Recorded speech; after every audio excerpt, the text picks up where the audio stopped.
सारा जहां ये जानता है ये ही मेरी पहचान है। संस्कृत से है संस्कृति हमारी, हिंदी से हिंदुस्तान है। जिसमें है मैंने ख्वाब बुने, जिससे जुड़ी हर आशा है, जिससे मुझे पहचान मिली, वो मेरी हिंदी भाषा है। नमस्कार, मैं प्रदीप कौर आपके समक्ष कक्षा 8वीं की व्याकरण के पहला पाठ भाषा, वर्ण, लिपि, बोली लेकर प्रस्तुत हूँ। भाषा शब्द भास धातु से बना है, जिसका अर्थ है वाणी। ईश्वर ने मनुष्य को ही बोलने और समझने की शक्ति दी है। पशु पक्षी अपनी अपनी आवाजों से अपने भाव अपने दूसरे जानवरों तक पहुंचाते हैं, किंतु वह भाषा नहीं है। जब एक छोटा बच्चा परिवार में अपनी कोई ध्वनियाँ निकालता है और अपनी बात समझाना चाहता है, अपनी ध्वनियों से अपनी बात समझाना चाहता है, परंतु वह भाषा नहीं होती। धीरे धीरे वह अपनी माँ और परिवार के संपर्क में आता है, छोटे छोटे वाक्य बनाने लगता है और अपनी बात बताने लगता है। इस प्रकार वह भाषा सीख जाता है। भाषा के लिए निम्नलिखित बातों का ध्यान में रखना जरूरी है। पहला, भाषा सार्थक ध्वनियों के मेल से बनती है। सार्थक का मतलब है अर्थ, जिसका कोई अर्थ निकले। यदि कहा जाए, मैं बता रही हूँ एक उदाहरण, सकल मकर अट पट कर, यानी मैंने ध्वनि तो निकाली लेकिन अर्थ नहीं है। तो अर्थ को हमें ध्यान रखना चाहिए कि जब भी हम कोई बात करते हैं या सुनते हैं, उसका सही अर्थ हमें पता चलना चाहिए। दूसरा, भाषा में ध्वनियों के प्रतीक होते हैं। ध्वनि के प्रतीक यानी चिन्ह होते हैं। भाषा मन के विचारों, भावों को दूसरों तक पहुंचाने का एक साधन है।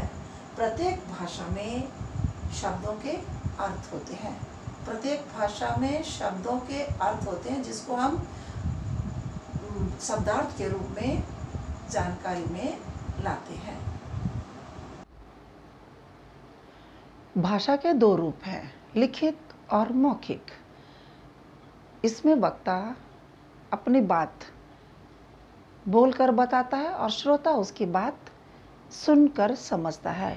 इसे भाषा का मौखिक रूप कहते हैं। जैसे कक्षा में शिक्षिका पूछती है, क्या हुआ, आज तुम सब चुपचाप बैठे हो? बच्चे उत्तर देते हैं, मैम हमें अपना काम नहीं किया है, हमें डर लग रहा है। तो वक्ता पूछने वाली शिक्षिका भी मौखिक रूप में पूछ रही है और बच्चे उसका उत्तर भी मौखिक रूप से दे रहे हैं, यानी दोनों के अंदर का वार्तालाप मौखिक रूप में हुआ है। जैसे माँ बच्चे को पूछती हो, आज स्कूल नहीं जा रहे, आज पाठशाला नहीं जा रहे। बच्चा बहाना बनाता है या कुछ भी है, मेरा पेट दुख रहा है। तो ये भी मौखिक भाषा का उदाहरण है, यानी हम आम बोलचाल में अपने मन के भावों का विस्तार पूर्वक वर्णन कर देते हैं। दूसरा है लिखित रूप। इसमें व्यक्ति अपने विचार प्रकट करता है, लिखकर प्रकट करता है और दूसरा व्यक्ति उसे पढ़कर समझता है। इसे भाषा का लिखित रूप कहते हैं। जैसे विद्यालय में आपकी परीक्षा होती है, आपको प्रश्न पत्र दिया जाता है, आप प्रश्न पढ़ते हैं और उत्तर अपने उत्तर पुस्तिका में लिखते हैं। यह भाषा का लिखित रूप है। आपको कोई भी परिवार में कोई मैसेज देना, आजकल तो आधुनिक युग हो गया है, आपके पास मोबाइल फ़ोन है, फटाफट आप मैसेज करते हैं और आपकी बात लिखित रूप में अपने परिवारजनों के पास या प्रियजनों के पास पहुंच जाती है। ये आपका लिखित रूप है। भाषा के 4 कौशल है, बोलना, सुनना, ये दोनों ही मौखिक भाषा के उदाहरण हैं। लिखना, पढ़ना लिखित भाषा के उदाहरण हैं। इसके वर्गीकरण किया हुआ है। पहला है मातृभाषा, फिर राष्ट्रभाषा, राजभाषा, संपर्क भाषा और मानक भाषा है। मानक भाषा, हिंदी भाषा का क्षेत्र बहुत व्यापक है, इसलिए बोलियों तथा उपभाषाओं का प्रभाव पड़ता है। ऐसी स्थिति में वर्णों व शब्दों के एक से अधिक रूप प्रचलित हो जाते हैं। कौन सा रूप शुद्ध है, कौन सा अशुद्ध है, इसको जानने में कठिनाई होती है। पुरानी बोलियों में, अवधी, मैथिली में अलग अलग तरह के शब्दों का प्रचलन था। शब्दों के लिए उनमें जो बोली थी, उसमें जो लिपियां थी, उसमें भी भिन्नता थी। पुराना झ और अभी के हिंदी झ में भी अंतर है, जिसका उदाहरण यहाँ प्रस्तुत किया गया है।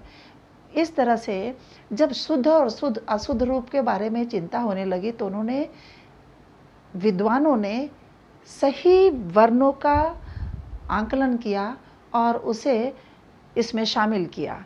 जब इस कारण से भाषा के जिस रूप को विद्वानों द्वारा स्वीकार किया गया है, उसे मानक भाषा कहते हैं। उदाहरण के तौर पे समाचार पत्र या दूरदर्शन पे या पत्रिकाओं में हमें कहीं भी अशुद्ध भाषा का प्रयोग देखने को नहीं मिलता, ना ही सुनने को मिलता है। और भाषा को बहुत ही सुंदर तरीके से प्रस्तुत किया जाता है। सुनने वाला सुनता ही रह जाता है और दंग हो जाता है कि इतनी सुंदर और शालीन भाषा हमारी मानक भाषा और राष्ट्रभाषा के रूप में प्रस्तुत की जाती है। इसके उदाहरण हैं अमानक रूप और मानक रूप।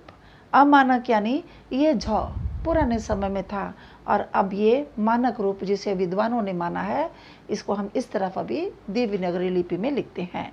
नए और नए, आई आई, अंत और अंत, इसमें फर्क महसूस कर सकते हैं और अब हम इसे ही अपनी देवनागरी लिपि में शामिल कर चुके हैं। हिंदी भारत की राष्ट्रभाषा है। हिंदी पूर्णतः वैज्ञानिक है। वैज्ञानिक यानी साइंटिफिक। जिस तरह से बोली जाती है उसी तरह से वो लिखी जाती है। अंग्रेजी की तरह इसमें कोई फर्क नहीं है। इसके उच्चारण और लेखन में समानता है। संपूर्ण विश्व में हिंदी भाषा में अधिक फिल्में, टीवी सीरियल और नाटक, पत्रिकाएं बहुत ज़्यादा मात्रा में निकलती हैं। डॉक्टर जयंती नौटियाल ने यह सिद्ध कर दिया कि हिंदी भाषियों की संख्या चीनी भाषी से बोलने वालों से अधिक है। यानी हमारे हिंदी भाषा में इसका प्रचलन दूसरे भाषाओं से अधिक है। हिंदी का शब्द भंडार 1 करोड़ से अधिक है। यानी शब्द भंडार में 1 करोड़ से अधिक शब्दार्थ दिए गए हैं। वह दिन दूर नहीं जब हिंदी पूरे विश्व में संपर्क भाषा के रूप में प्रयोग की जाएगी। हमें गर्व होना चाहिए कि हम हिंदुस्तान में रह के अपनी हिंदी भाषा को आज, चाहे संघर्ष किया हमारे महापुरुषों ने या महान आत्माओं ने, और आज हम इस जगह पे पहुँचे हैं कि हम सिर उठा के बड़े गर्व से कह सकते हैं कि हिंदी हमारी राष्ट्रभाषा है। और इससे प्यार करो, इसको जितना हो सके अपनाओ, इससे सौतेला व्यवहार मत करो। अंग्रेजी को इसके ऊपर हावी मत होने दो, क्योंकि ये एक पूरी तरह से वैज्ञानिक भाषा है। राष्ट्रभाषा का दर्जा मिलना ही सबसे बड़े सम्मान की भाषा है, क्योंकि 22 भाषाओं में से हिंदी को राष्ट्रभाषा का दर्जा देना यानी बहुत ही सर्वोच्च स्थान पर हिंदी को आसीन किया गया है। हिंदी भाषा पूर्णतः वैज्ञानिक है। वैज्ञानिक अर्थात साइंटिफिक। जैसे बोली जाती है, जैसे उच्चारित की जाती है, वैसे ही लिखी जाती है। अंग्रेजी में बी बोलते हैं और ब उच्चारण होता है। बी लिखते हैं, ब उच्चारण होता है। सी को क उच्चारित करते हैं। हिंदी में ऐसा नहीं है। यदि अ लिखते हैं तो अ ही उच्चारित करते हैं, क लिखते हैं तो क ही उच्चारित करते हैं। अंग्रेजी में BUT बट, BUT बट है। PUT पुट क्यों? यदि आप लोग में से किसी को भी इसकी जानकारी हो तो मुझे भी समझाइए कि जिस तरह हम उच्चारण करते हैं, दोनों के स्पेलिंग सिर्फ ब और यहाँ प है, यू है, टी है, तो दोनों में जब यू का उच्चारण किया गया है तो हम जब पढ़ रहे हैं तो BUT बट, PUT पुट क्यों है। यहाँ देखिए KNEE, फिर हमने के लिखा है और हम नी पढ़ते हैं, KNOW नो पढ़ते हैं। तो फिर के लिखा क्यों? यदि उसको साइलेंट ही रखना है, उसको पढ़ना ही नहीं है, तो उसको क्यों रखा गया? इसलिए अंग्रेजी बड़ी टेढ़ी मेढ़ी भाषा है और हिंदी साइंटिफिक। यदि आप लोग भी इसके पंडित हैं, इसके ज्ञानी हैं, क्योंकि आज अंग्रेजी का ज़माना है, सब अंग्रेजी बोलना चाहते हैं। यदि कोई बच्चा फर्राटे से इंग्लिश बोलता है और सामने सड़क पे चलते लोग अचानक से मुड़ के देखते हैं कि कौन इतनी अच्छी अंग्रेजी बोल रहा है, उसी के साथ आप हिंदी ले लीजिए। यदि हिंदी में कोई बात कर रहा है तो कोई पलट के नहीं देखता उसे कि ये हिंदी बोल रहा है। हम इतने गुलाम हो चुके हैं, वो भी अशुद्ध भाषा के। तो हिंदी वैज्ञानिक भाषा है, जैसे लिखी जाती है वैसे ही पढ़ी जाती है। इसके हिंदी के लिपि चिन्हों के नाम और ध्वनियाँ यानी अल्फ़ाबेट वर्ण जैसे लिखे जाते हैं, ध्वनियाँ यानी मात्राएं जैसे होती हैं उसमें वैसे ही पढ़ी जाती है, उसमें कोई अंतर नहीं होता। हिंदी के अक्षर अ की ध्वनि को हम अ ही पढ़ते हैं, क की ध्वनि को हम क ही पढ़ते हैं। तो आज हम बड़े फ़क्र के साथ कह सकते हैं कि हम हिंदुस्तान में हिंदी की राष्ट्रभाषा को अच्छी तरह से जानते हैं, परिचित हैं और उसके लिए किसी हद तक जाके भी हम लड़ सकते हैं कि हमारी भाषा सुदृढ़ है, सुंदर है और सही है। अंग्रेजी की तरह वो टेढ़ी मेढ़ी नहीं, और ना ही किसी के पास ये उत्तर है कि ये BUT बट और PUT पुट क्यों है, मुझे नहीं पता है। यदि आप लोग को पता हो तो मुझे भी समझाने की कोशिश ज़रूर कीजिएगा।